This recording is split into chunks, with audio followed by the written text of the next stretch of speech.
The British tech tree CVs, Hermes, Furious, Implacable, and Audacious all follow a fairly similar pattern, although because of penetration issues, they can play fairly differently as you go from Tier 4 to Tier 6 to Tier 8, and then it kind of stabilizes out between the Implacable and the Audacious. In terms of commander skills, we're going to be taking More, Faster, Healthier, the basic 9-point build for every CV. And after that, it starts to become a little complex. So the biggest problem with the British CVs is that they don't often have enough penetration. The HE rockets can shatter against heavy cruisers. The HE bombs can shatter against heavily armored battleships. So this leaves us with a situation. There are some ships that we're extremely capable of dealing damage to, and other ships that we're not, which is why often people think of the British CVs as fire and flood carriers. To offset this, we can take Proximity Fuse to allow our torpedoes to penetrate more of the torpedo protection on battleships. So if we run into a battleship that's armored, we have a little more throughput with our damage in trying to interact with it. And this is usable for the Audacious, the Implacable, the Furious, and also the Hermes if you happen to have the points, although I don't think that's needed on a Tier 4 CV.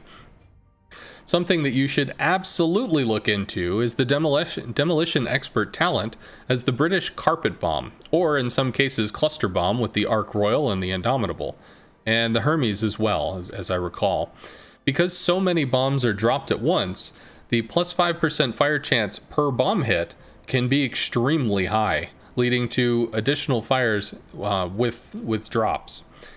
Lastly, I do tend to like the idea of additional flak damage reduction. Why? Because the base health on the British planes is rather aggressively high as you look at each of the tiers. If you do have a flak interaction, rather than from taking a plane from 100% all the way down to maybe 15 or 20% health, it may actually take it from 100% down to 50 or 40% health, which is, there's enough remaining in the plane that it's theoretically possible for the plane to actually get back home again. This can be the difference between losing resources and getting resources back. So you find the flak reduction, whether you get hit by flak or not, can actually result in prolonging your resources to a pretty significant extent. So I do think this actually does have a home on the British CV build. Outside of these basic points, additional bomber speed is quite interesting because of the carpet bombing mechanic of the tech tree line. Rather than going in, climbing, and diving while in short range AA, they simply fly over the ship, drop their bombs, and leave.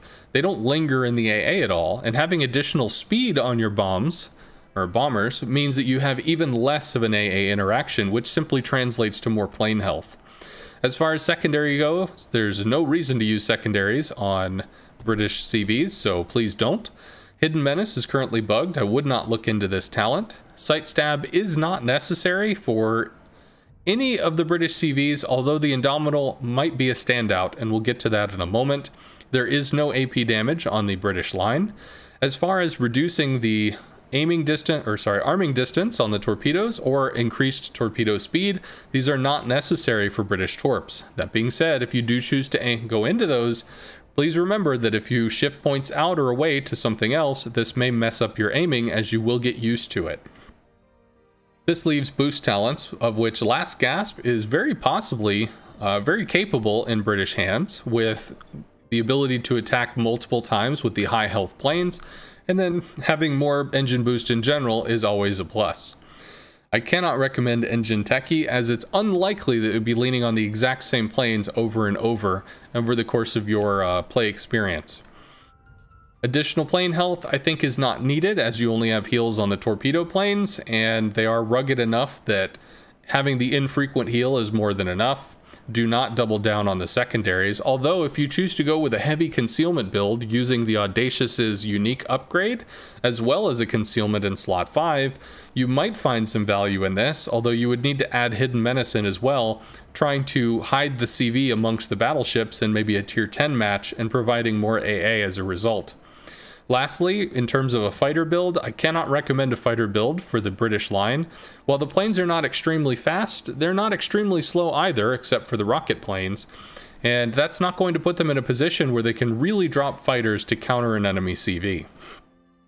much forethought and pre-positioning would be required, or potentially a stealth build and affording a severe amount of protection to the flank that you've really chosen to be on. Some outliers. The Ark Royal, of course it's not going to be readied up. The Ark Royal is going to have a different style of munitions, but will be very similar to the Tech Tree line. However, the Indomitable is going to be very different. Because the Indomitable lives with its bombers, you will take additional bomber speed, because this will be about 70-80% of your match, if not 100% of it. You will use the bombers over and over and over again. There is no reason not to take bomber flight control. Having Demolition Expert is a must, as well as having Last Gasp based on the interaction of how the bombers work. And while Sight Stab is not recommended on any British CV, if you get to a 21-point commander, I could take Sight Stab as a last talent, simply to firm up the reticle slightly faster to get you in and out of AA situations as quickly as possible.